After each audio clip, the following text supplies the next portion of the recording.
Welcome back, Night Wanderer. Tonight you're slipping quietly into a chapter of history they definitely forgot to teach in school. By the way, if you were actually there, you'd probably have been arrested, eaten badly preserved fish, or caught something unpleasant. But don't worry, tonight you're only here in spirit. Before we set off, do that slow scroll to like and subscribe, but only if these sleepy little time loops are your thing. And tell me where in the world you're watching from, and what time your clock says. It's strangely comforting knowing who else is still up.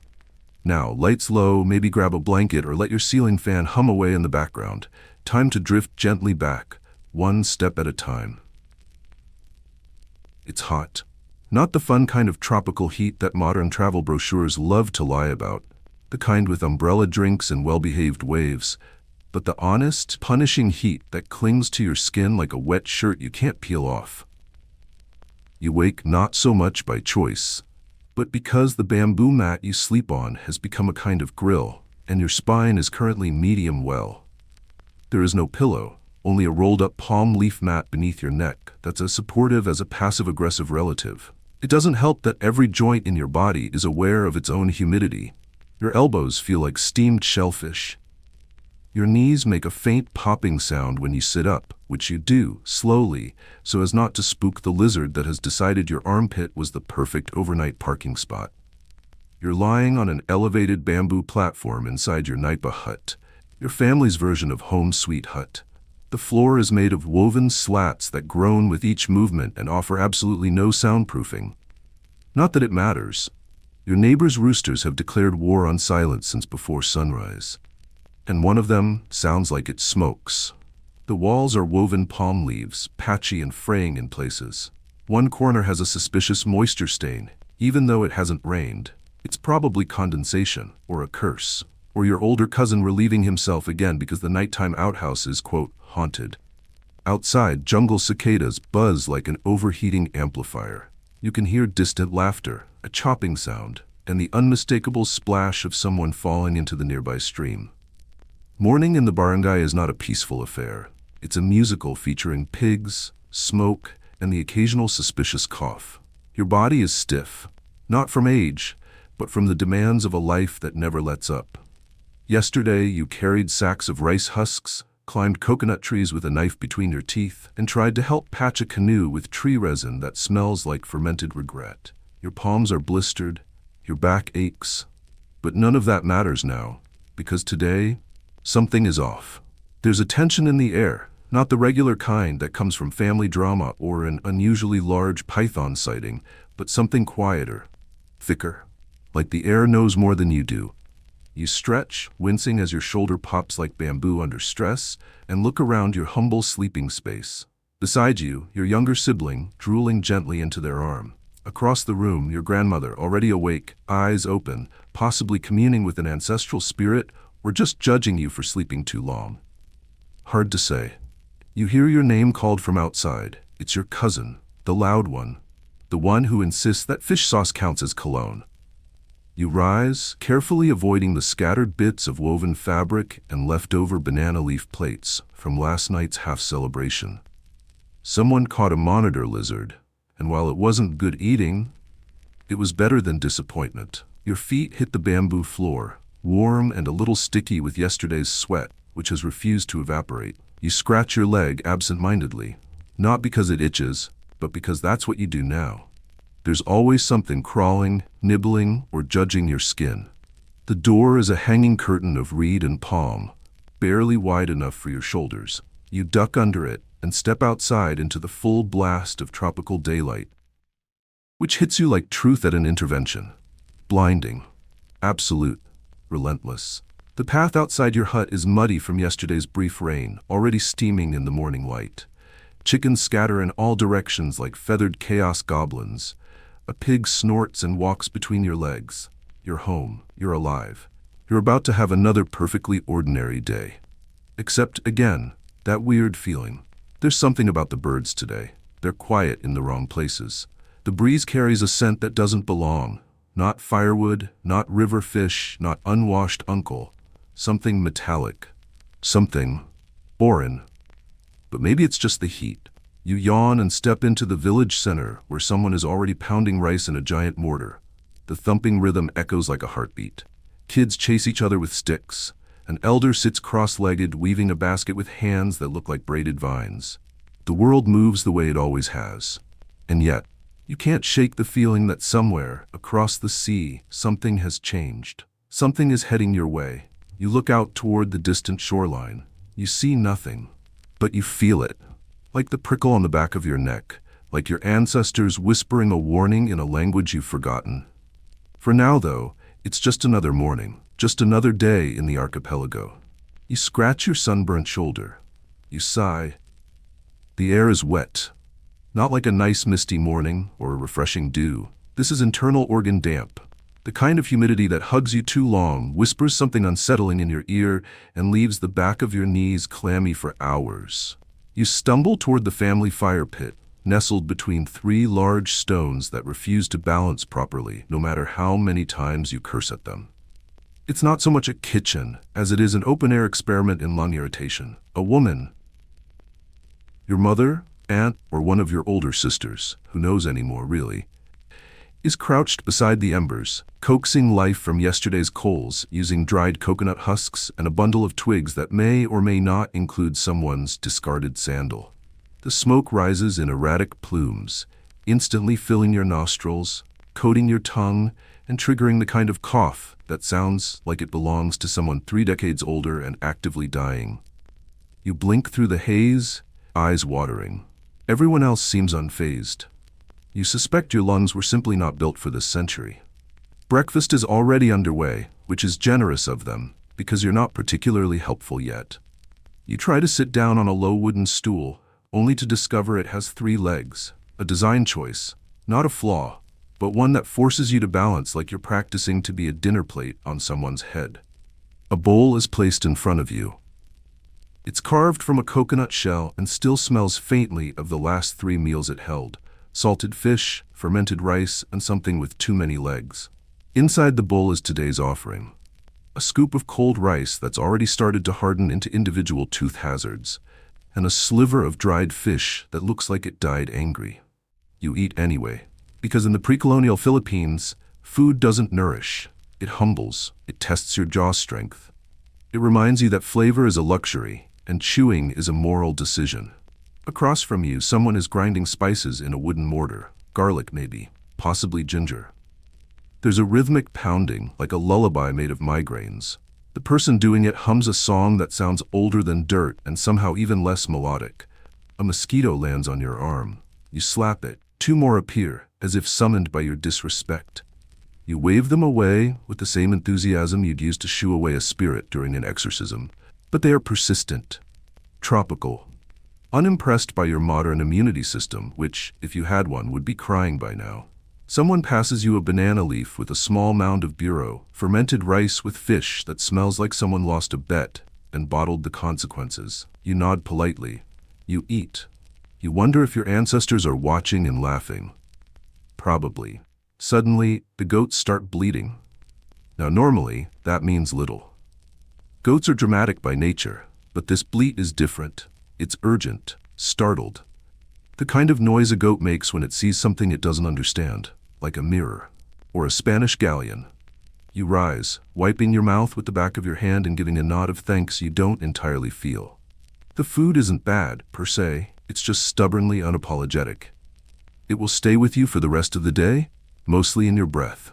Time to wash, or more accurately, to splash. You head to the riverbank, barefoot, the earth squishing softly beneath your soles. The path is lined with tall grass and occasional patches of sharp mystery plants that do not care about your skin's well-being. You hiss as a burr embeds itself into the side of your foot. Nature is beautiful. Nature is petty. At the river, a group of children are already playing, screaming, splashing, and casually trying to drown each other in the way only siblings can. You nod at them, step into the cool water, and brace yourself for the shriek your nervous system is about to unleash. The first splash hits like a betrayal. The water is cold, not because it's deep or distant, but because it flows from a mountain stream that forgot to pass through the concept of pleasant. You squat down and begin your morning scrub. There is no soap, only sand, crushed leaves, and aggressive self-confidence. You rub your skin with the intensity normally reserved for rust removal. It works. Kind of. You emerge slightly cleaner, slightly redder, and spiritually realigned. You dry yourself with the same woven cloth you slept under last night, because dual purpose is not optional in this economy. It smells faintly of smoke, dampness, and something ancestral. You wrap it around your waist, glance once more at the quiet sky, and sigh. The day is beginning. You head back to your hut just in time to avoid the sun fully cresting over the palm trees. The village is beginning to stir in earnest. Someone is sharpening a bolo knife against a rock. Someone else is attempting to herd ducks using only yelling and ambition. A child runs past you carrying a crab, screaming joyfully while the crab screams in its own pincered way. You duck under the eaves of your hut, where a bundle of herbs hangs for drying. The smoke from the fire pit has seeped into everything. Your clothes, your hair, your bones. It's a scent you'll carry forever now. It's part of you. The insects are louder now. The cicadas have begun their song, which is less music and more an alarm from a dimension of constant buzzing. You try to ignore it. You fail. Your grandmother walks by, nodding once at you before spitting expertly into a spittoon made from a turtle shell. You admire her accuracy and wonder when your aim will achieve such wisdom. A bird lands on the roof of the hut. A Maya. It cocks its head at you, almost accusingly. You stare back. You're not in the mood to be judged by a bird. And still that feeling lingers. The strange air, the unusual quiet behind the usual noise. It's like a drumbeat you can't quite hear yet. But you can feel in your ribs. You shake it off. Maybe you're just tired. Maybe the mosquito bites are getting to your brain. Maybe it's the smoke, or the fermented rice, or the ghost of the crab still haunting your breath. You return to the path. The chores are calling. And today, whether you know it or not, is going to be very long, very humid, and historically inconvenient. But for now, you've eaten, you've bathed, you've survived the morning ritual. You are ready. Probably. You return to your dwelling, though dwelling is perhaps too generous a term. It's a hut. A bahay kubo, a classic symbol of tropical living, poetically praised in folk songs, illustrated in schoolbooks, and held together by sheer optimism, bamboo pegs, and the will of your ancestors. At first glance, it looks charming. Raised above the ground on stilts, it seems like a clever answer to the twin threats of rain and rampaging pigs. But the stilts are crooked. The woven bamboo walls creak ominously. And the thatched roof is having an identity crisis. It wants to be a sieve. You duck under the low doorway again, mindful not to impale your scalp on the edge of a particularly aggressive bamboo pole. The roof barely clears your head. It's made of nipa palm, layered thick in theory, though the gaps make you question whether thatch is just pre-modern code for leaky intentions. Inside, the light filters through the woven slats and dappled patches, painting the floor with flickering shadows. It would be cozy, if not for the ambient threat of tetanus. You walk carefully, because the floor is made of split bamboo that flexes under your weight, not in a springy, ergonomic way, but in a will-I-fall-through-this-time sort of way. Each step is a gamble. There's no insulation, no glass windows, just air, wind, and the occasional rat passing judgment. The family sleeps here, eats here, weaves here, and collectively tries not to punch each other here. The space is maybe 12 feet across if you're being generous.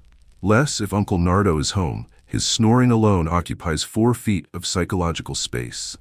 You sit on a woven mat, the same one you slept on, and try to get comfortable. Your hip immediately finds the one protruding bamboo knot that no one has had the time or patience to sand down. You shift.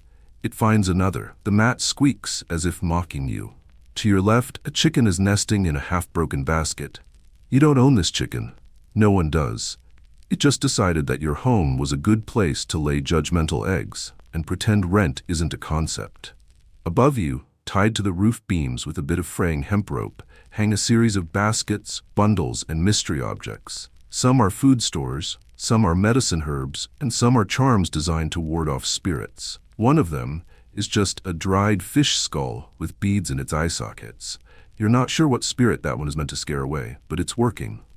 You're scared, and you're not even a ghost. The back wall is partially patched with flattened tin from a discarded Spanish sardine can, a modern upgrade added by a relative with aspirations and questionable taste. It reflects just enough light to create an unsettling glare that follows you when you move. You lean against a post and feel something crawling up your arm. It's a fire ant. Of course it is. You slap it, but it was just the scout. The rest have already made their pilgrimage across the beam above your head and are preparing a full-scale invasion of your earlobe. There is no ceiling, just beams, smoke stains, and the occasional spider the size of your hope. Smoke from your neighbor's breakfast fire has drifted in through the wall gaps and settled at nose height. It's not dangerous exactly, it's just always there. It preserves the air like a meat smoker. You now smell faintly of pine needles, old bacon, and regret. You hear the gentle drip drip drip of a leak somewhere in the thatch. It hasn't rained in days. That drip?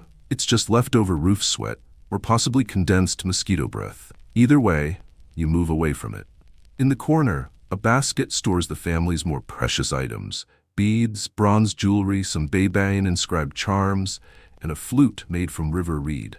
None of it is worth much in trade, but each piece has a story, usually involving hardship, jungle demons, or awkward romantic mishaps.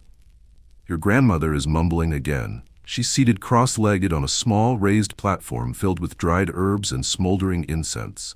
She waves a bundle of smoking leaves at nothing in particular and occasionally hisses, as if scolding a ghost.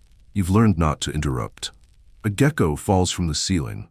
It lands beside you with a soft, wet thwip, looks offended, and scurries under the sleeping mat. You pretend this is normal. Because it is. You hear a rustle beneath the floorboards. Possibly a rat. Possibly your younger sibling crawling under there again to retrieve a missing sandal or chase a chicken. You don't ask. It's better not to know. The toilet? Oh, that's outside, technically. A hole in the ground behind a tree. You don't speak of it during daylight hours. You don't make eye contact with it. You don't go barefoot within a 10-foot radius. Bathing indoors? Hilarious. There's a basin for scooping water, but only the boldest attempt to use it. Last time someone left it out overnight and a scorpion moved in. Now it's the scorpion's basin. You lean against the wall, trying not to think about what's crawling, dripping, or silently judging. You fan yourself with a palm leaf, but the motion just circulates the damp air like stewed breath. There is no breeze. There is no escape. But there is resilience. Somehow, despite the mildew, despite the ants, despite the ongoing war with entropy and weather, you sit there, watching a sunbeam catch a swirling wisp of smoke, and you think, this is home, and it has teeth. You close your eyes for a moment, and in the distance, faint, muffled, but rising on the tide of midday, you hear it. Drums, not the usual ones. Different, measured, alien. But that can wait. For now, the floor is holding, the ants are distracted, the spiders are polite, and the hut is still standing, barely. Outside, the air has reached its next stage of being, not quite heat, not quite humidity, but something more spiritual. You are not breathing weather, you are marinating in it. Your stomach grumbles, not politely, not even conversations of protest.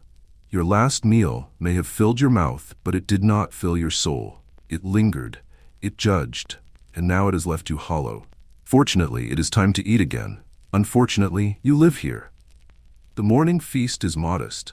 This is not a culinary wonderland. This is survival cuisine, pre-colonial Southeast Asian edition, where spices are a luxury, refrigeration is science fiction, and freshness is a mood rather than a fact. Your family is gathered around a short wooden table, or in its absence, just squatting in a loose circle around a banana leaf spread directly on the earth. Bowls of cannon, rice, are passed around. It is white in theory, but in practice it is closer to the color of old socks left in river mud. Slightly sticky, slightly sour. It was cooked this morning, but made from yesterday's leftovers, and the day before's water. Possibly last week's pot. You scoop it with your fingers because that's how it's done. Spoons exist, sure, but they're usually decorative or owned by shamans. Your fingers know their place. Curled like claws, scooping with precision honed by repetition. Each bite carries a little grit from the wood ash used to seal the pot's cracks. You chew, you feel every grain, every judgment. Now comes the ulam, the viand. Today it's tuyo, dried fish, which sounds like a reasonable food until you see it. It's been sun-dried for days, maybe weeks, until it resembles a weapon. Rigid, pungent, flaking with salt crystals, and exuding the olfactory equivalent of betrayal. You pull off a piece with your fingers, it splinters. You chew, and chew, and chew. It tastes like guilt and coastal wind. It tastes like the ocean stopped being generous and decided to be petty instead. There's also a small bowl of bagoong, fermented shrimp paste. It is not a food. It is a warning to your ancestors that you are not afraid. The smell is a slap to the face, a violent bouquet of decayed brine and ambition. But it's familiar, comforting even, in the way an old wound is comforting when it throbs during rain. You dip your rice into the bagoong. The salt hits your bloodstream like a war drum. Your lips tingle. Your sinuses consider revolt. But your stomach? Your stomach is grateful. Because it's food, and that is enough. Sometimes there's fruit. A green mango sliced thin. It offers tartness, sharp, mouth-clenching, and vaguely apologetic. You bite into it and feel your molars retract out of self-preservation. You chase it with a swallow of water from a coconut shell cup. It's river water, boiled over smoky wood. It carries the flavor of bark, moss, and slight aluminum, which is odd because aluminum hasn't been invented yet. You continue eating in silence, surrounded by the soft symphony of others chewing. Somewhere, a baby is crying, a dog is whining, a rooster is screaming at the sun again. You ignore them. You focus on the crunch of tiny bones in your fish, on the slow burn of garlic from someone's pickle jar, on the rising certainty that you will be tasting this exact meal in your burps for the next 4 hours. One of the elders passes you a strange lump wrapped in banana leaf. You open it, it's suman, a sticky rice cake made with coconut milk and patience. It's sweet, slightly burnt on the edges, and surprisingly edible. You nearly cry. A brief moment of peace, of flavor, of the possibility that life isn't all insects and salted despair. But then someone offers tapui, rice wine. And you remember, it's never that simple.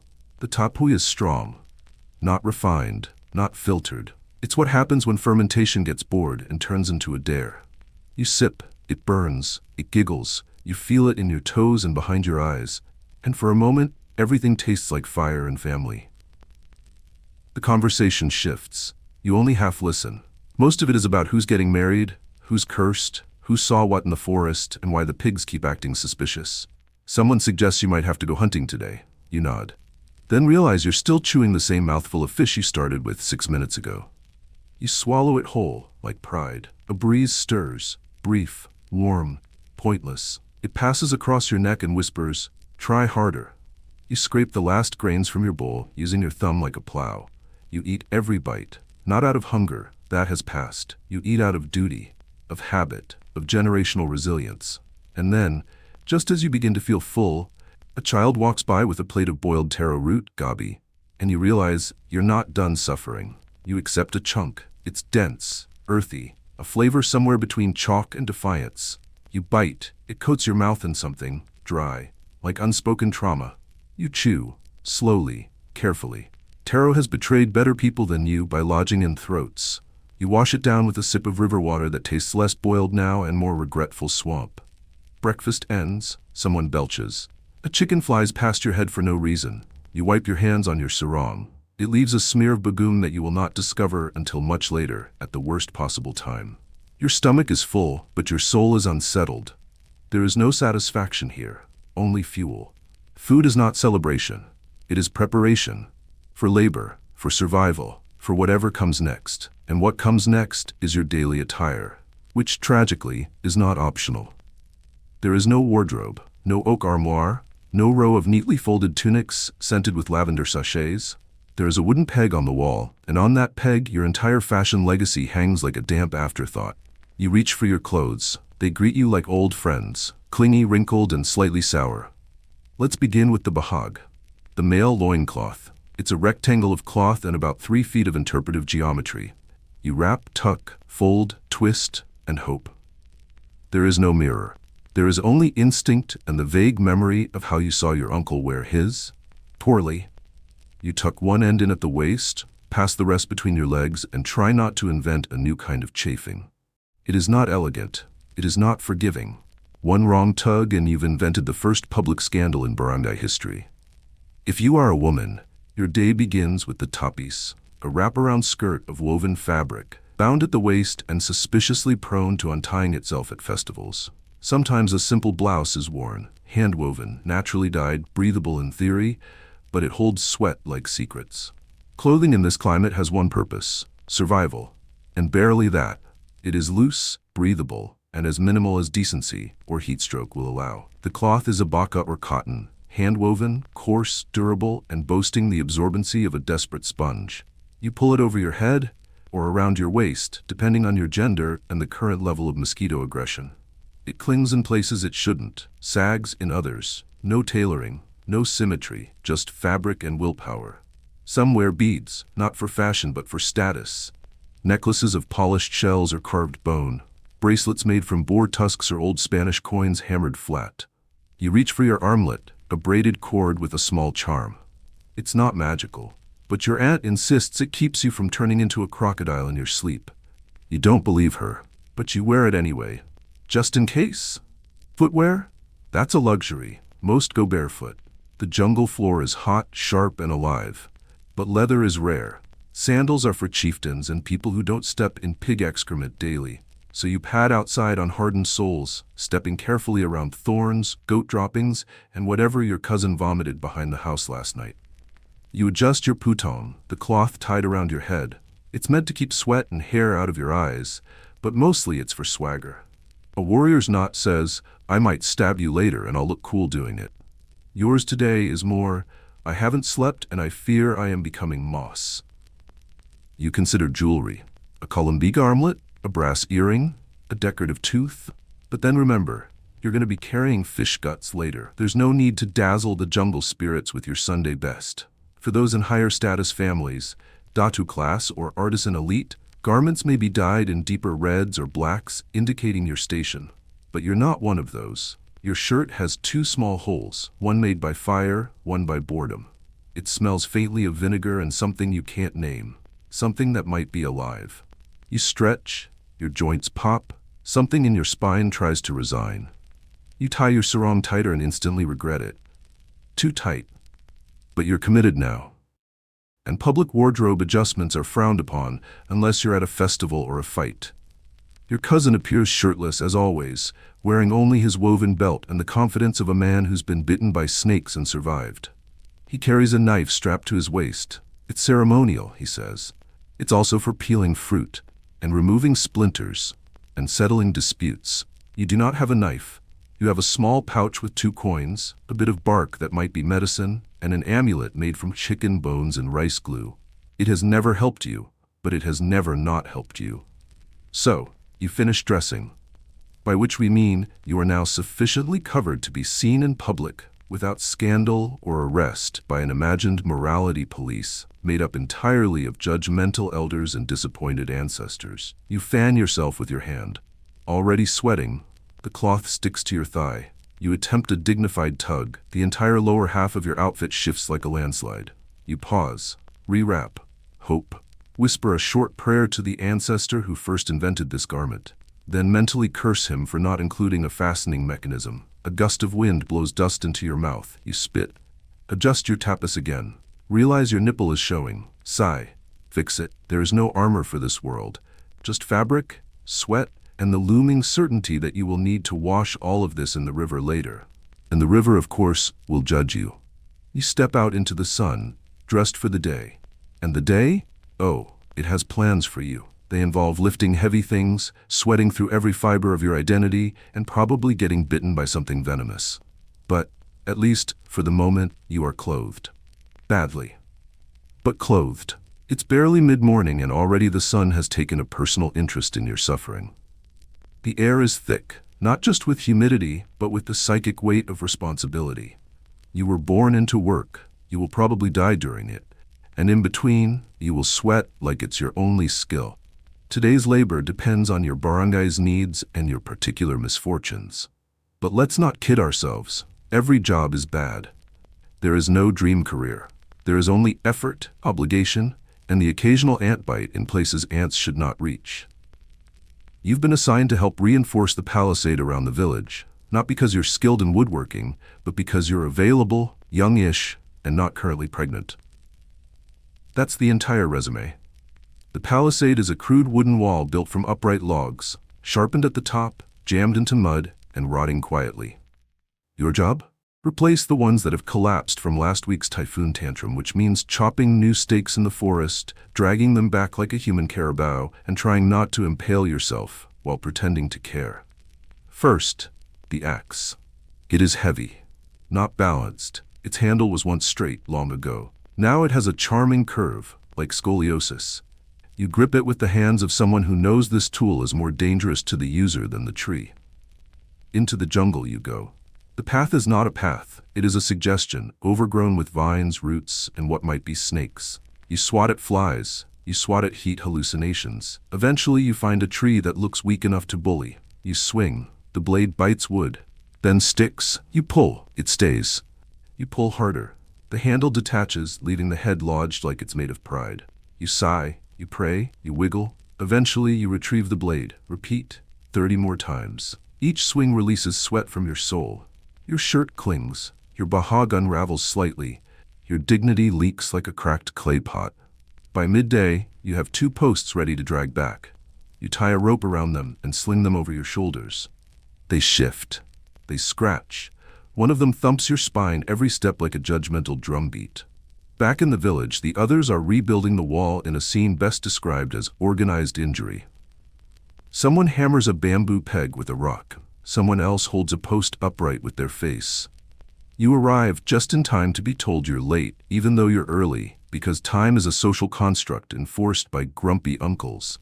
You jam the posts into holes dug by children and cursed by termites. Then, using a mallet that used to be a coconut, you pound the post until it stands on its own, crooked, defiant, and one storm away from surrendering again. You are not thanked. You are handed another task. Now it's fishing net repair. You sit on the floor, legs crossed, fingers aching, untangling seaweed, fish bones, and someone's missing sandal from a net that smells like fermented ocean grief. You patch holes with twine, you count knots.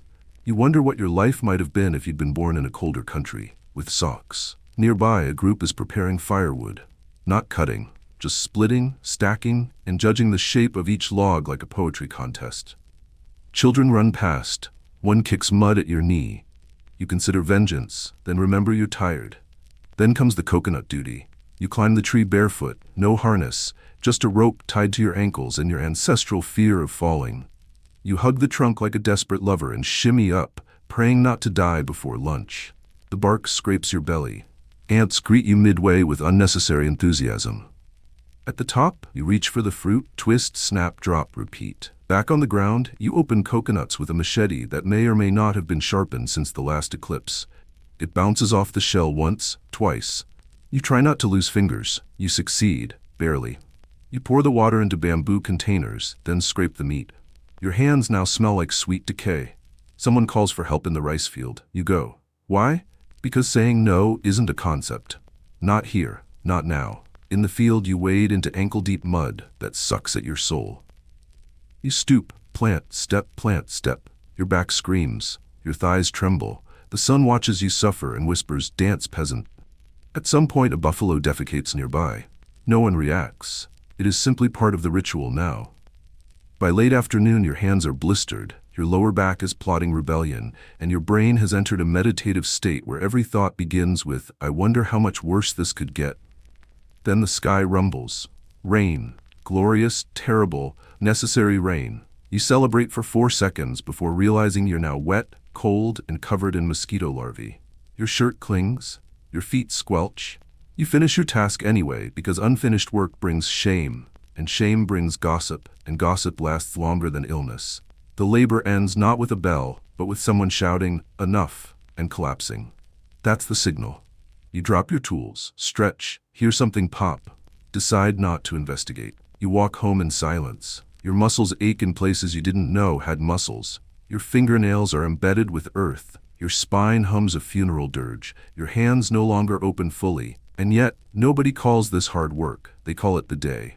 Tomorrow, you'll do it again. Because that's life here. No career ladders, no promotions, just the quiet satisfaction of knowing you might survive another week without being eaten, crushed, or mocked for poor technique. But for now, dinner, and if you're lucky, it'll be slightly less terrible than breakfast. You are unwell. It starts with a small pain, a dull throb behind your right eye, and a twist in your gut like something is either nesting or revolting. Maybe it was the spoiled fish, or the fermented rice, or the universe reminding you that wellness is a myth and you're its punchline. You consider telling someone, but you remember what happened to your cousin. He once coughed blood, went to the albulario, herbalist, left with 3 bruises, a bag of twigs, and strict instructions to whisper apologies to a bamboo shoot every full moon. He died anyway, possibly from confusion. Still, you need help. You limp toward the village healer's hut. It's built like all huts, with bamboo, palm leaves, and whispered regret, but adorned with charms, feathers, river stones, animal bones, and one suspiciously human-looking jaw. The albulario sits cross-legged in the corner, muttering to something in a gourd. He's old, possibly 40. His teeth are few, his fingers are long, his eyes do not blink often enough. He asks what's wrong. You tell him your stomach hurts. Your head feels thick, your joints ache. He nods gravely, then spits into a bowl and stirs it with a stick. Diagnosis: probably a wind spirit, or a curse, or something you stepped in. He pulls out a bundle of leaves. Lagundi, he says. Good for coughs, fevers, and banishing minor demons. You chew it. It tastes like leafy betrayal and old sweat. He rubs some on your forehead. He ties a bit to your wrist with a string dyed in what you hope is berry juice. Then comes the halut, massage therapy. But not soothing spa massage. This is aggressive bone realignment, administered by someone with calloused thumbs and a mysterious grudge against your ligaments. He presses, he twists, he mutters. At one point, he pokes your side and says, "Aha, you are not comforted." Then, he pulls out the coconut oil. Not for cooking, or healing. He smears it across your belly while chanting. The chant sounds like a shopping list spoken in reverse. The pain continues. Next, he burns a rolled leaf and waves the smoke over you. You cough. He nods. That's the evil leaving. You want to believe him. You really do. But now your stomach hurts and you smell like smoked salad. He gives you a potion. It's green, thick, and moving in a way liquid shouldn't. You drink it. Because refusal is impolite. And also punishable by more chanting. It tastes like river bottom and disappointment. Your stomach immediately regrets its life choices. You thank him. He hands you a charm made of bone, bark, and something suspiciously feathered. Keep this by your bed, he says. It will protect your soul from wandering. You don't ask what happens if your soul does wander. You don't want to know. But medicine isn't always herbal here. Sometimes it's surgical. You've seen it. Once, your uncle gashed his leg with a bolo. The healer stitched him up with horsehair and a bone needle. No anesthetic, just biting on a wooden spoon and screaming in a socially acceptable tone. Infection? A daily lottery. Amputation? Rare. Mostly because no one has the tools or time. Leeches? Sometimes. Not for bloodletting, but because they're cheap, enthusiastic, and already attached to your foot anyway. You ask about the fever. He suggests you sleep on a different side of the bed. Sometimes, fevers are caused by bad dreams rising through the mat. You nod. Because arguing with a man holding a chicken skull is never wise. You return home with a handful of leaves, a burning stomach, and a new respect for modern Tylenol. You lie on your mat. The charm dangles above your head like a threat. Your belly gurgles, possibly a warning, possibly your intestines attempting mutiny. You close your eyes. Sleep does not come. But hallucinations do. You dream of floating trees, of your bahag coming alive and crawling away, of the albulario sitting at the foot of your bed whispering you forgot to boil the leaves. You wake up sweating or crying, or both. The fever breaks by dawn. Either the herbs worked, or your body just gave up on protesting. You live, barely. But the worst part? No one even thanks your immune system. Because here, surviving illness is expected, and dying from it? Also expected. There is no celebration. No sympathy. Just a vague nod from the healer next time he sees you, as if to say, "You're welcome," or "sorry," depending on how this turns out. You nod back. You still don't feel great, but at least you didn't have to cut off a limb with a seashell today. That counts as victory. You are somehow hungry, not out of desire, not out of curiosity, but from a deep, primal emptiness that hums behind your ribs like a broken drum. You suspect your body burned half its reserves sweating out the fever, and the other half trying to digest whatever that potion was. There might still be leaves floating somewhere inside you, staging a quiet rebellion. It's time for the evening meal. You trudge to the cookfire. It smokes gently in the dimming light. Yet flames licking the sides of a blackened pot suspended over 3 stones and generations of culinary despair. A neighbor squats beside it, stirring with a bamboo ladle. The smell wafting up is indescribable. A symphony of fish, ash, boiled greens, and something unmistakably rodent-adjacent. You sit cross-legged nearby, silently praying to every god, spirit, and halfway decent ancestor that whatever's in the pot isn't still moving. Someone hands you a bowl made of halved coconut shell. You peer into the contents, a thin soup, noodles made of sliced banana pith, shredded boiled greens, something white and gelatinous, maybe a root, maybe cartilage, maybe fate, and a hunk of what used to be a fish, now collapsed into a grayish slouch like it regrets being born aquatic. The broth is cloudy. Floating bits of herb cling to the edges like algae on river rocks. The surface shimmers with a faint, oily sheen. You convince yourself that's from coconut oil, not anything else. You eat. Because you must. Because food here is not a pleasure, not a choice, not a post-worthy moment on a plate. It is fuel. Barely. And acquiring it is work. Earlier you watched someone scale a tree for coconuts. Watched a child chase a chicken with the focus of a professional assassin. Watched another neighbor overturn a rotten log to harvest fat, wriggling grubs, forest meat they called it, with a completely straight face. Here, dinner doesn't come from shelves or drive-thrus. It comes from cunning, from calluses, from crouching in a stream for 2 hours with a woven basket, praying that a sleepy eel chooses the worst possible moment to get curious. Tonight's fish was caught that way. It was already dying when it arrived. Which frankly is the most dignified part of this meal. You chew, slowly. The texture is complex. Bones, cartilage, occasional crunches that may or may not be sand. The flavor is overpoweringly earthy, not in the hints of mushroom and terroir way, but in the this was definitely buried in dirt kind of way. Someone adds a scoop of fermented rice to your bowl. It's sour, it's warm, it fizzes faintly, you eat it anyway. Because in 16th century Philippines, if it ferments, you consume it. Whether it's wine or fish paste or something that used to be a yam. If it survived the heat and the humidity and didn't kill the last person who ate it, then congratulations, it's dinner. And sometimes it is dinner.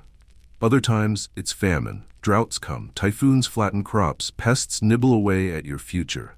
And when that happens, you eat what's left. Tree bark, ground up roots, leaf soup. If you're lucky, dried banana skins. If you're unlucky, someone's last hidden reserve of something moldy but technically chewable. Preservation? An art. Fish are smoked or dried in the sun until they resemble cursed bookmarks. Meats are salted until they dehydrate into salted fossil jerky. Vegetables are pickled, fermented, or buried in ash. Rice is wrapped in leaves and stored in bamboo tubes, hoping the insects are too full from someone else's rations. But there's always something trying to eat your food before you do. Rats, ants, birds, other humans. You've watched a child cry over a stolen coconut. You've watched a grandmother slap a monkey. You've slapped a monkey. It slapped back. Still, when things go well, there are rare culinary victories. Someone in your village makes a mean kakanin, glutinous rice cakes steamed in banana leaves and occasionally sweetened with coconut sugar, if you're lucky. Not tonight, but sometimes. Other times there's sinanlay na ista, fish cooked in coconut milk with ginger and green leaves. Again, not tonight. Tonight is swamp stew and regret. Still you eat, with your hands, slurping with quiet dignity. Because everyone around you is doing the same, squatting near the fire, quietly chewing, occasionally swatting at mosquitoes or flicking ants out of their food with the same calm indifference one might show to a mildly annoying cousin. You finish your bowl. You're still hungry. You always are. But your stomach is no longer empty, just confused. A child nearby coughs, then vomits. No one reacts, not even the chicken. The child rinses his mouth with river water and resumes gnawing on something fibrous, probably root, possibly twig. You consider the future. Tomorrow, maybe someone will bring back a wild pig. Maybe there will be eggs. Maybe you'll figure out how to ferment cassava without it becoming poison. A tricky art, that one. But for now, you lick your fingers clean. There is no napkin. There is no soap. Just smoke and leaf grease. and the vague hope that your immune system is feeling particularly brave this week. You sit by the dying fire.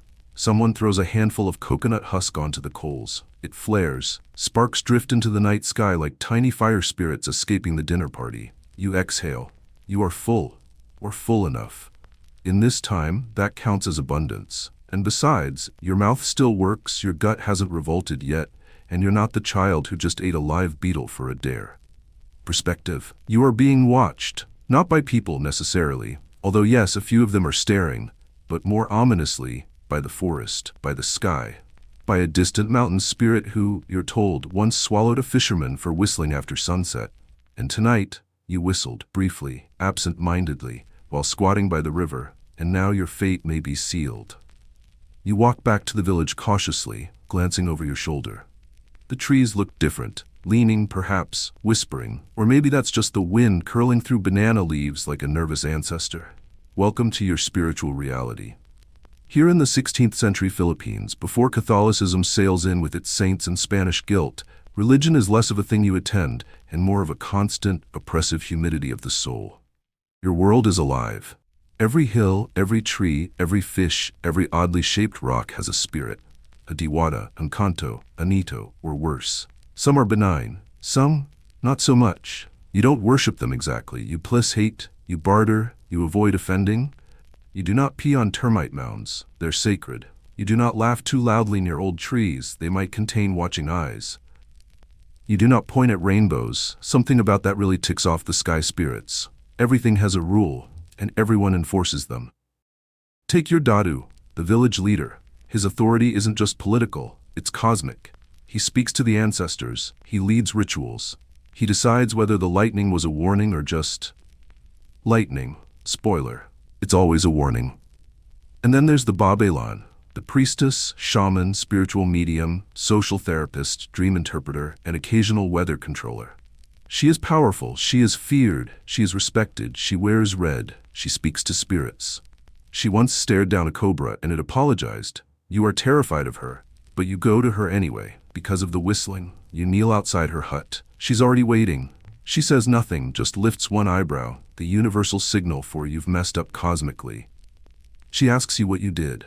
You admit it. You whistled. At dusk, by the river, in front of a fruiting balete tree. She sucks her teeth, loudly. 3 tabo of river water, she says. You obey. You return with a coconut shell ladle's worth of brackish river water. Water that might have fish pee, leaf rot, or forgotten curses floating in it. She adds crushed ginger, a feather, and something that smells like burnt fingernail. She sprinkles it over your head. You sneeze. She grunts. You're lucky the tree wasn't awake. You nod. It's unclear whether she's joking. It doesn't matter. You are now spiritually unwhistled, but you can't relax, because everyone knows someone saw you. A cousin, a neighbor, that one kid who never blinks and definitely talks to frogs. They told others, and now all day people have looked at you sideways. You're the whistler, the one who may have invited a tick-tick, the long-tongued flying horror, to hover above the village tonight. You feel it in their silence. Here there is no privacy, only proximity. Gossip moves faster than fire. Your personal shame is now public folklore. You hear a child say, "Don't whistle like Kuya or you'll get dragged into the mountain." You feel honored and cursed. Religion, superstition, and social surveillance are all one thing here. The community watches because the spirits watch, and the spirits judge because the community whispers. Someone's goat went missing? It was the aswang. Or the widow with the mole. Or that weird wind last night. Or you. Someone got sick, must have eaten without asking the house spirit's permission. Someone stepped on a crab and stubbed their toe, clearly offended the sea god. Sacrifice a clam, just in case. Even dreams have weight. If you dream of fire, someone will die. If you dream of teeth falling out, someone will really die. If you dream of flying, don't tell anyone. Just fast for a day and sleep facing a different direction. Every gesture, every misstep, every natural disaster, all woven into a tapestry of cosmic cause and effect. It's not paranoia. It's spiritual etiquette. And breaking it, dangerous. You remember the time a neighbor disrespected a mountain by carving too much wood from its base. The next day he tripped over nothing and broke his arm. Coincidence? No, never. The Magellan held a ritual, burned herbs, buried a chicken feather, and everyone collectively forgave the mountain. The arm stayed broken, though, and so you live in this constant ballet of rituals. Before harvesting rice, you offer rice. Before fishing, you murmur an apology to the river. Before entering a new space, you knock softly on the ground and whisper, "Tabi tabi po." Excuse me. Please don't curse me. I'm only here for the bananas. Tonight, as you settle into your mat, you remember all the things you haven't done. You didn't ask the fire spirit to bless your cooking. You forgot to leave a pinch of rice on the windowsill for the ancestral ghost who smells of dried tobacco. And of course, the whistling. You shiver. Not from cold, it's humid, but from that creeping sense that something just shifted in the dark. Outside, a tree creaks. Or, was that a laugh? A frog chirps 3 times in a row. Someone once told you that means bad luck, or rain, or both. You mumble a quick prayer to whoever's listening. Then, for good measure, you promise to never whistle again. Ever. Even in another lifetime. And just before sleep pulls you under, you swear you hear the soft rustle of leaves and a voice, not yours, whisper, "Don't forget next time." You won't. You wake to shouting. Not panicked shouting, not joyous shouting. Just the everyday kind. 2 neighbors arguing over a pig that allegedly crossed a property line, marked only by memory and coconut husks. A third person intervenes, claiming the pig is actually a reincarnated uncle and therefore above jurisdiction. It's barely sunrise. Welcome to entertainment.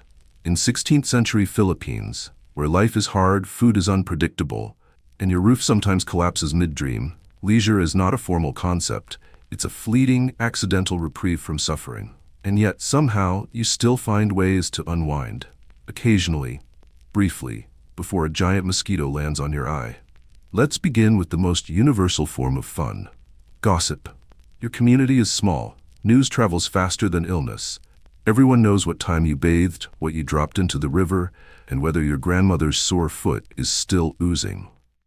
Idle chatter happens everywhere. Under Nupa hut eaves, in shallow riverbeds, while scrubbing laundry, or while picking nits from a cousin's scalp.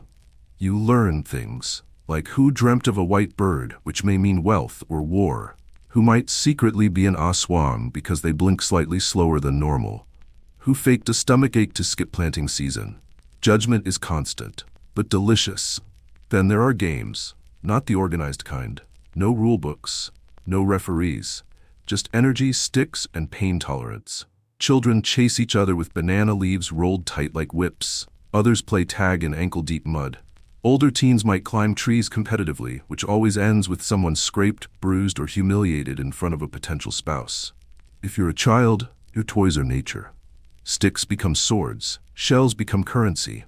Ants become adversaries in miniature dirt coliseums. If you're an adult, your entertainment is, well, sitting. Sometimes weaving. Sometimes mending, mostly squatting and watching. You might carve, you might hum. You might chew betel nut until your mouth stains red and you feel slightly euphoric and slightly like your teeth are trying to leave you. And sometimes, if the moon is full and no one's recently died, there's dancing. A bamboo gong is struck, people gather, someone pulls out a nose flute, torches are lit, shadows bounce wildly off the palm trunks. You sway to rhythms older than language, stomping your feet, mimicking birds, snakes, warriors, or in one case a very angry crab. You laugh, briefly, before someone shouts about the pig again. Now, let's talk about justice, the opposite of fun, yet inexplicably a community event.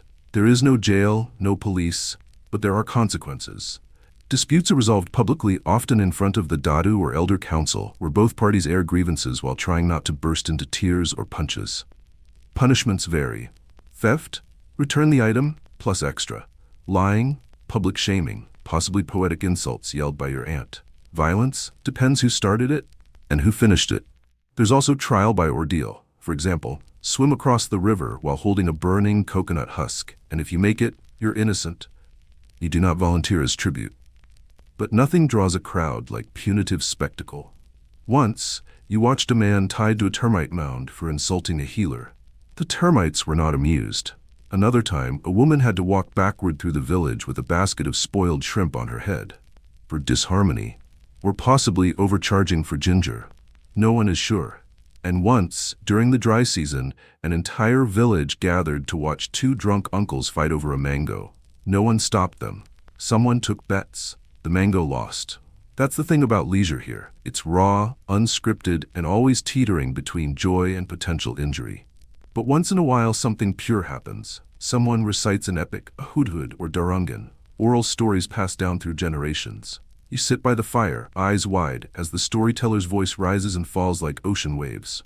There are battles, gods, enchanted birds, sisters turning into stars, warriors falling in love with their enemies, sorcerers tricking giants, lovers sailing on banana leaves. You forget your hunger. Your foot sores. The mosquito bites the size of pebbles on your neck. You just listen. Then someone passes fermented sugarcane wine, and you sip until the stories blur and your bones feel less like sticks and more like fog. You laugh softly, not because anything is funny, but because for a moment you feel almost human again. Then someone farts, loudly, and blames it on the ghost of a dead cousin. Everyone agrees, and everyone laughs. Because in a place where fun is rare and justice is inconsistent, the best entertainment, truly, is just being alive, and slightly less miserable than yesterday. So, you've seen someone, not seen them as in they passed you a carved coconut ladle, and your fingers touched and you blushed. No, you saw them. Across the rice field, hair shining like the underside of a molted carabao. Eyes probably brown, but it was humid and far away and you were squinting. But now you're in love. Or something close to it. Maybe it's just dehydration. Either way, you're doomed. Because love here, in your life, under this thatched roof of obligations, expectations, and supernatural judgment, it's not romance, it's logistics. Let's begin with courtship. It is not spontaneous, it is not candlelit, it is a spreadsheet of favors, offerings, and family negotiations, all heavily supervised by elders who remember when coconuts were smaller and children knew their place. First, you must harana, serenade, which is romantic in theory and terrifying in practice. You, or more likely your brave cousin with better rhythm, stand outside the house of your desired one and sing. By sing, we mean howl nervously into the humid darkness while your future mother-in-law pretends not to listen and your future father sharpens a bolo behind the door. The song is long. It includes metaphors about birds, stars, rivers, and possibly goats. If you sing well, they might offer you battle nut and not chase you away with a broom. If you sing poorly, they might just release the dogs. Assuming you survive the musical phase, we now enter the gift economy. Welcome to the Peninilbihan, a courtship ritual that is less date night and more unpaid internship. You show your devotion by working for the girl's family. You chop wood, you fetch water, you pound rice, you repair fences, you build a new outhouse, all while trying not to cry or accidentally insult anyone's ancestors. This goes on for weeks, sometimes months, and the whole time she watches you. From a window. Maybe. If she likes you, she won't say so. She'll just glance at you once between washing her hair and warding off forest spirits, and that will sustain you emotionally for 7 to 9 business days. Then there's the dowry. Ah yes, bigekaya, the giving of what one can. It sounds poetic. It is not. It is a terrifying number of pigs, woven cloths, brass gongs, jars of rice wine, heirloom beads, and possibly a cousin who makes excellent hammocks. You are expected to offer all of this to the bride's family in exchange for their daughter, as if love were a barter system, which, let's be honest, it absolutely is. You gather the dowry slowly, with sweat and debt and desperation. Your father sighs dramatically. Your mother mutters about how her dowry was smaller, and yet she turned out just fine. Your uncle volunteers a chicken, but insists on getting it back if the marriage fails. Your aunt offers an old pot. It's cursed, but still holds soup. Finally, the families gather. An elder officiates. Betel nut is chewed. Riddles are exchanged. Yes, riddles. Symbolic questions about love, nature, and occasionally plantains. Then, at last, you're married. Sort of. Because now the real romance begins. Let's discuss marriage. It's not terrible. It's just transactional. You live together. You build a home. You sleep on mats that smell of old dreams and newer mildew. You share chores, meals, and the existential dread of poor harvests. Sex exists. It's rarely discussed. It happens behind walls so thin that your neighbors can probably name your favorite rhythm. Love may bloom, or it may fester into quiet resentment and long sighs while repairing fishing nets. Divorce is allowed in some communities, believe it or not. You can separate for reasons like abuse, infertility, infidelity, or just mutual exhaustion. But it's messy. Families must return dowries. Gossip will grow like mold on wet bamboo, and your mother will never stop mentioning how much she paid for that second jar of wine. And let's not forget the expectations. You are supposed to reproduce. Quickly. Often. Because babies are not just blessings. They're retirement plans. Workers. Social proof that your womb or loins are functioning properly. If no children arrive, suspicions grow. Maybe your house is cursed. Maybe you offended the fertility dewata by stepping on a particularly judgmental fern. Maybe your spouse is secretly a forest creature with no interest in human reproduction. All of these are viable theories. So naturally you consult the Magellan again. She burns leaves. She chants. She waves a chicken over your midsection. The chicken looks concerned. She tells you to sleep under a banana leaf and eat only white food for a week. You do it. Out of love, or fear, or confusion. Who knows anymore? And what of romance, you ask? That breathless, fluttery thing poets write about? Well, sometimes it happens. Sometimes you see your spouse smiling as they gut a fish and your chest feels oddly full. Sometimes you share a joke while weaving baskets and you both laugh and forget for a moment how awful everything is. Sometimes, late at night, after the storms, the fever, the ruined harvest, and the visit from the cousin who steals salt, you hold each other and remember that life is miserable, but at least you're miserable together. And sometimes, just sometimes, they sing you the same song you once howled beneath their window, and it's off-key and beautiful, and you fall asleep not in love exactly, but in something close enough to survive. There are no lullabies, no toys purchased from marketplaces with cheerful branding, no organized schooling with lunchboxes and story time and nap mats that smell of promise. There is just you, a child, possibly naked, holding a sharp stick, covered in dust, snot, and coconut sap. It's your 5th birthday. Not that anyone remembers. In 16th century Philippines, children are not precious in the modern sentimental sense. They are cherished. Yes? In the same way you cherish a sturdy fishing net or a pot that doesn't crack in the fire. But no one is framing your drawings. You are a mouth to feed, a body to train, and a hope that maybe, just maybe, you'll survive long enough to be useful. Infancy is a gamble. The gods flip a coin, and half the time, the baby doesn't make it. Fevers, spirits, poisoned milk, curses, mosquito bites, or a well-intentioned auntie using the wrong route to treat colic. If you survive the first year, congratulations. You're now eligible for labor. By age 2, you're walking. By 3, you're trailing behind your mother in the fields. By 4, you're given chores that require fire. You don't get a childhood. You get an apprenticeship in survival. Let's go through your responsibilities. You fetch water from the river while trying not to get swept away, bitten, or spiritually hexed. You tend to chickens, which sounds simple until you realize chickens are chaotic demons in feathered disguise. They bite, they chase, they scream. You help plant rice. You pat down the muddy paddies with your tiny, uneven feet. You learn not to eat the bugs that live there, most of the time. You sweep. You gather firewood. You carry baskets larger than your torso. You stir stews and get yelled at for stirring too fast or too slow, or for tasting, or for looking hungry. You are, essentially, a very small adult with emotional needs no one has time to meet. When you cry, you're told to hush, or the sigbin, a mythical beast that eats noisy children, will find you. You believe this? Absolutely. You've seen shadows move the wrong way in the night. Education exists, but it doesn't look like a school. If you're lucky, an elder teaches you how to count by coconut shells, or tells you stories of ancestors slaying sea serpents and marrying wind spirits, or teaches you how to carve, fish, weave, or fight with a stick that's taller than you. You memorize, you mimic, you get smacked if you forget. There's no report card. Your grade is survival. You learn quickly that respect is non-negotiable. You bow, you listen, you do not interrupt. If you frown at an elder, someone will make you eat something unpleasant and call it medicine. And yet, joy leaks in.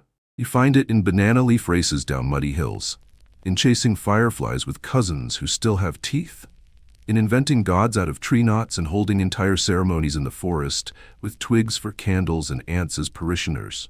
You laugh until your stomach hurts. You also cry when your favorite crab dies. There are games, of course, invented, violent, or deeply confusing. One involves wrestling in sand until someone bleeds. Another involves throwing sticks at coconuts until the coconuts surrender. Yet another game involves pretending to be spirits and haunting the adults while they pretend not to be terrified. Imagination is your only escape. That and fermented sugarcane wine, which you're technically not supposed to have, but someone always forgets to guard the jar. Let's talk about danger. It is constant. Fires, floods falling from trees, animal attacks, infections, malaria, possession. Sometimes children vanish in the forest. The elders say the trees took them. Or the spirits did. Or they followed a bird that wasn't really a bird. Either way, no one says the word dead. They just mutter and burn incense and place offerings of rice where the child was last seen. You don't ask too many questions. You just grip your sibling's hand tighter when you sleep. And yes, there is love. Parents do love their children. Fiercely. But their affection is built of action, not softness. They show love by feeding you the least burnt fish, by yelling at you to come inside when lightning cracks the sky, by giving you your grandfather's blade when you turn 8, whispering, "This will keep you alive longer than a lullaby." You feel proud. You also cut your thumb immediately. Blood becomes a lesson, and through it all, you grow. You learn to keep secrets. You learn to sense when a storm is coming by the smell of the wind. You learn to hide your dreams because sometimes dreams mean things, and meaning is dangerous. One day, an elder tells you, "If you live past 12, the gods have plans for you." You nod solemnly. You are 9. And tomorrow, you'll be out hunting frogs before dawn, while your back still itches from mosquito welts, and your head is full of dreams about flying boats and gold hidden under termite mounds. You're not a child. You're just a very short survivor with dirt under your nails, and a future built on stories, salt, and stubbornness. And if you're lucky, very lucky, you'll grow up to shout at your own muddy, snot-nosed offspring while pretending you never fell off a coconut tree, once trying to impress a girl who barely looked up. Because in the end, that's what childhood is here. Not a phase. Just the start of your suffering with fewer responsibilities and slightly more imaginary friends. There is a dog. You don't remember when it arrived. Maybe it was born behind your house along with 6 others. Maybe it wandered in, limping and suspicious, drawn by the smell of burnt rice and the promise of leftovers. It is not named, or if it is, the name shifts. Dog, pig chaser, don't eat that, hey, depending on the day and its offenses. It is not cute, not really. Its ribs show, its left ear is gone. It has a suspicious look in its eyes, like it's been betrayed too many times by chickens. But it stays. And so it is family. This is how most animals operate in your world. Not pampered companions, but semi-autonomous co-survivors who drift in and out of usefulness. Let's start with pets, such as they are. Dogs are common. They guard the house, bark at shadows, eat scraps, and sometimes, tragically, the occasional important object you were told not to lose. Cats exist too. They are slender, wiry things with eyes that seem older than time. They slink through the night like smoke, yowling at things only they can see. You do not own cats, you host them, and they leave when offended, which is often. Chickens technically are not pets, but no one told the children that. You name them, you carry them, you cry when they're slaughtered.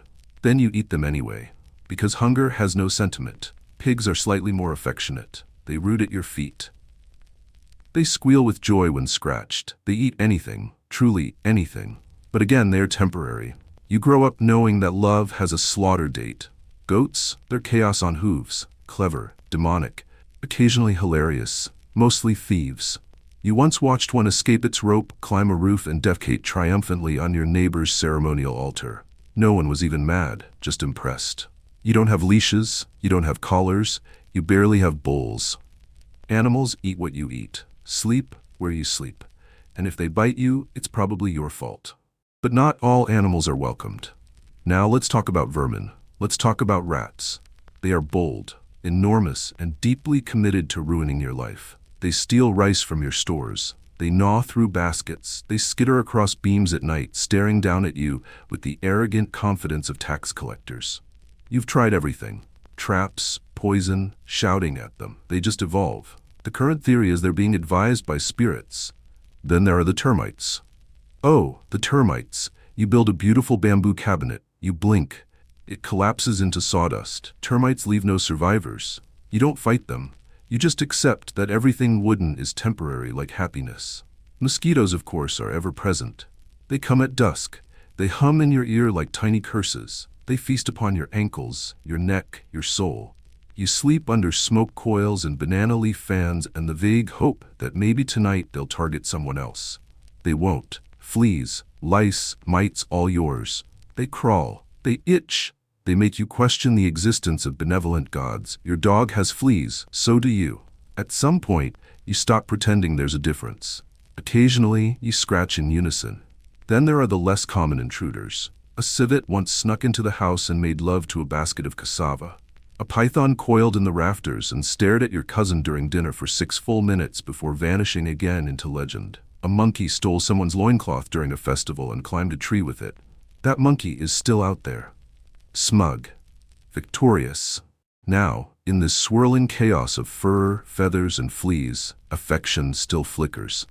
You love the dog, even when it eats your sandals. You cry when your favorite pig is taken for a ritual. You whisper to the cat, even though it has never once responded to its name. You feel kinship with the chicken who insists on laying eggs in your sleeping mat, as if trusting you with its most fragile secret.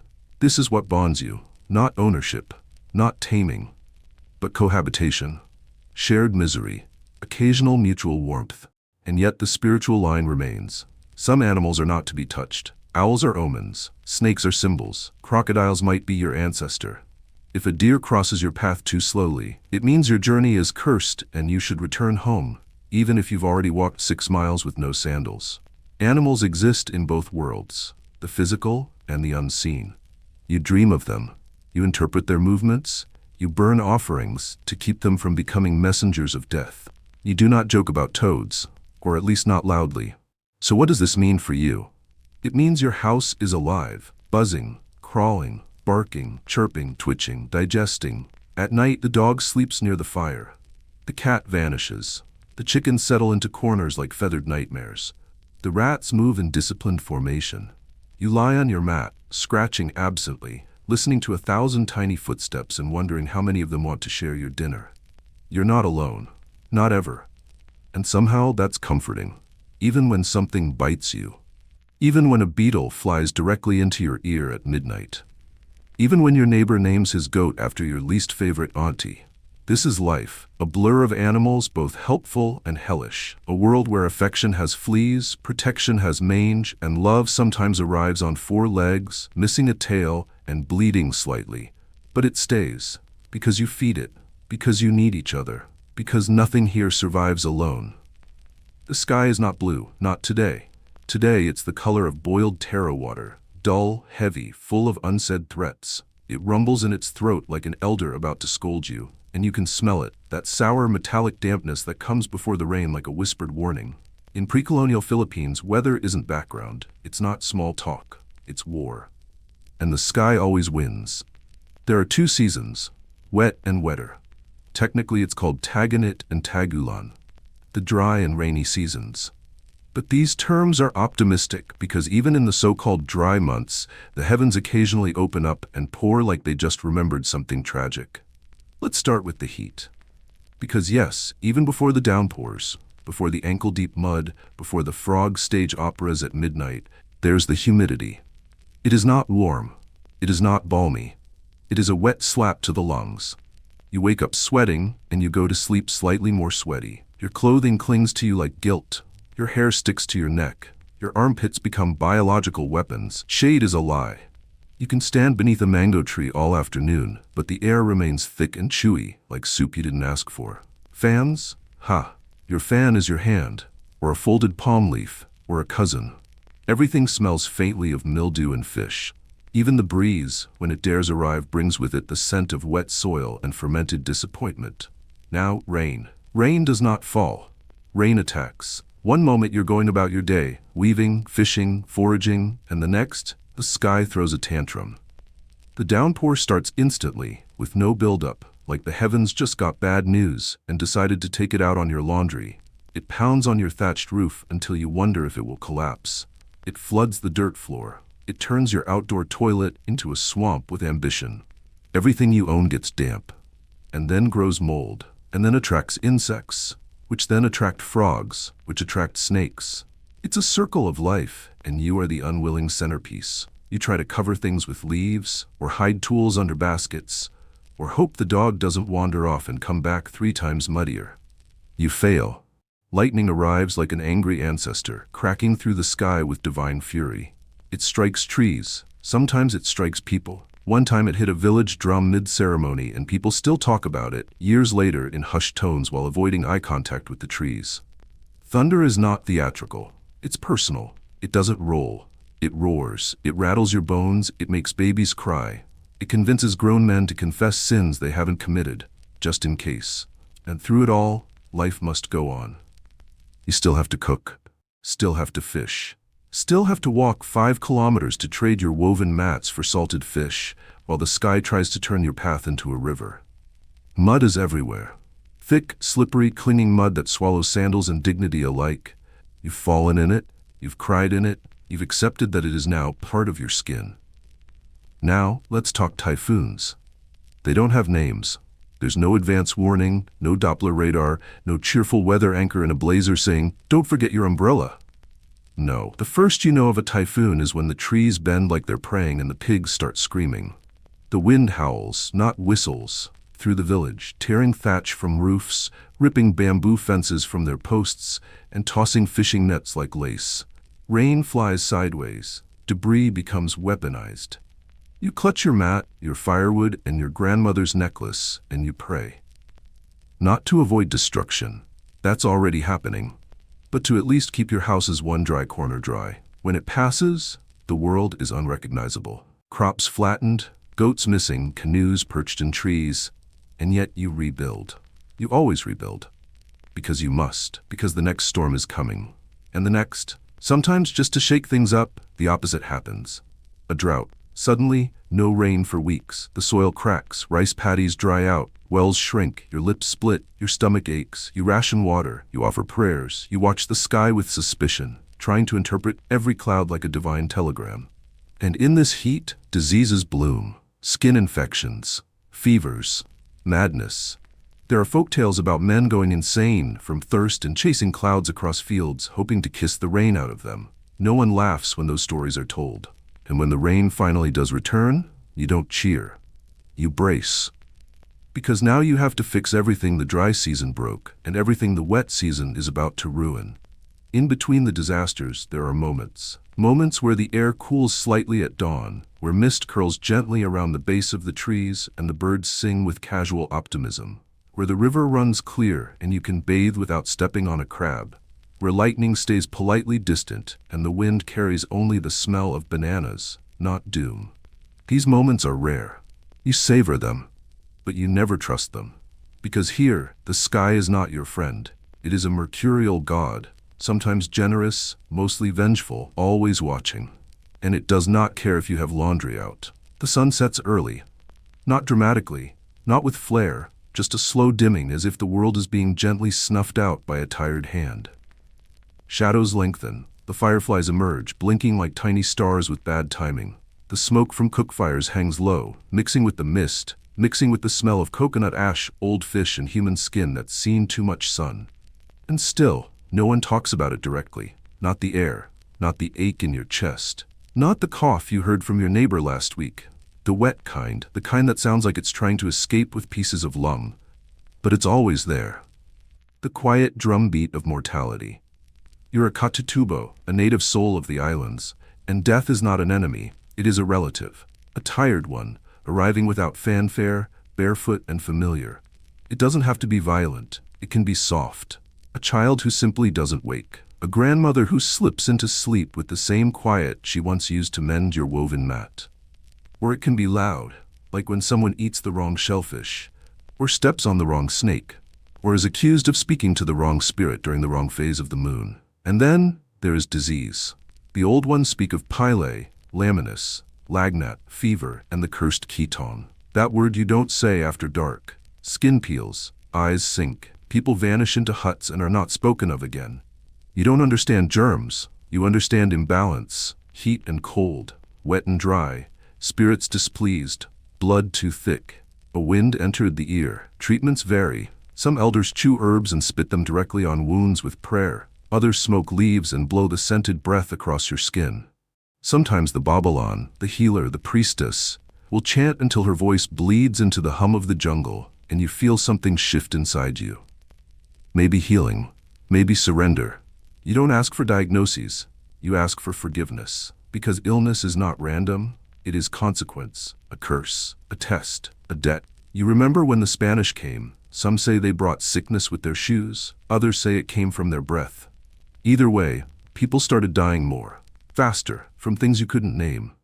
Fevers that melted your mind, sores that bloomed like flowers across your belly. Even now, you eye any stranger's sneeze like a death sentence. And there are no hospitals, only huts, no antiseptic, only salt and silence, no prognosis, just prayer and mango leaves tied around the wrist. When someone dies, the village knows. The animals fall quiet, the birds fly differently, the dogs refuse to enter certain corners of the house. You build a bangke platform, a bamboo bier. You wash the body with coconut water. You dress them in their finest, not for vanity, but because you believe the dead must look proud when meeting ancestors. Then come the chants. Days of them. Rhythms older than language, voices that rise and fall like tides. Sometimes the soul lingers. Sometimes it needs coaxing. Candles, songs, chicken blood. You do not fear ghosts, but you respect their pettiness. You've heard of old men haunting banana groves for decades, all because their relatives didn't bury them with their favorite pipe. You will not make that mistake. The burial is either beneath the house if you're poor, in a carved tree trunk if you're lucky, or in a cave guarded by offerings and stern whispers. And then the silence. Afterward, the house is cleansed. Coconut smoke, salt circles, sacred herbs, loud noises to scare off any lingering grief. Life resumes. Until the next one. And always the fear that it's you next. Because there is no calendar here, no concept of age as measurement. You are not 40, you are still strong, you are not old, you are one cough away. And the end does not wait for epiphanies. It comes during sleep, or childbirth, or while climbing a tree that decided today to reject your weight. There are dreams too. Sometimes you see your dead cousin. She offers you rice, she says nothing. You wake with tears and a nosebleed. You eat the rice anyway, because who are you to argue with the dead? At the end of each day you lie down not knowing if the cough will pass, not knowing if the pig's strange behavior means a spirit is near, not knowing if tonight's dream will carry you over. But you do know this, you lived. You scratched the mosquito bites, you laughed when the goat fell in the mud, you carried firewood and avoided snakes and sang badly during the harvest. You lived in a world that was never safe but always full. And if you die, and you will, you'll be part of it still. A whisper in the trees, a rustle in the grass, a chicken that refuses to lay eggs on any mat but yours. So now, as the night wraps around you like a damp blanket, you close your eyes. You listen to the crickets, to the soft snores of your brother, to the wind moving through nipa leaves like a lullaby sung by someone too tired to finish. You're not alone, you never were, and if you wake tomorrow, you'll do it all again. If not, well, there are worse ways to be remembered.